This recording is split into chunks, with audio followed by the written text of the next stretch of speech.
আসসালামু আলাইকুম ওয়া রাহমাতুল্লাহি ওয়া বারাকাতুহু। আশা করি সকলেই ভালো আছেন। কুরবানি সম্পর্কে একটি ভুল ধারণা আমাদের সমাজে রয়েছে।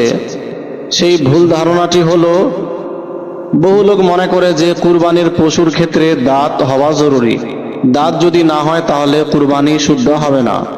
অথচ এটা একেবারেই ভুল ধারণা।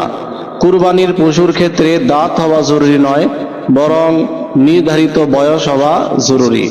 বয়স যদি হয় তাহলে কুরবানি হবে, নতুবা কুরবানি হবে না।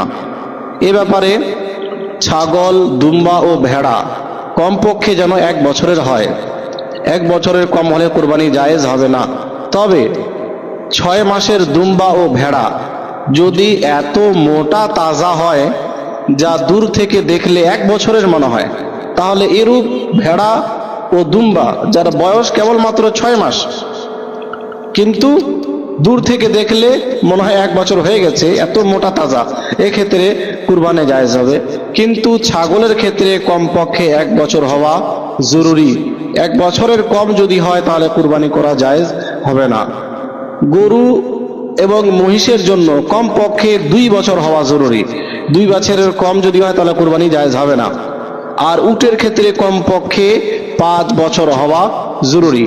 5 বছর যদি হয় তাহলে কুরবানি জায়েজ হবে, আর যদি 5 বছরের কম বয়স হয় তাহলে কুরবানি জায়েজ হবে না। তো এতে দাঁতের কোনো সম্পর্ক নেই।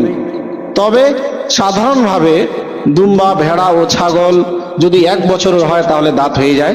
অনুরূপভাবে গরু ও মহিষ যদি 2 বছরের হয় তাহলে দাঁত হয়ে যায়। অনুরূপভাবে উটের 5 বছর হলে দাঁত হয়ে যায়। তো গরু, ছাগল ইত্যাদি ক্রয় করার সময় দাঁত দেখে ক্রয় করলে কোনো সমস্যা নেই, কোনো অসুবিধা নেই। কিন্তু যদি প্রমাণিত হয়ে যায় যে বয়স হয়ে গেছে, উটের 5 বছর, গরু ও মহিষের 2 বছর, ছাগলের 1 বছর, দুম্বা ভেড়ার 1 বছর, তাহলে কুরবানি হয়ে যাবে। এতে দাঁত উঠুক আর না উঠুক কোনো কিছু যায় আসে না।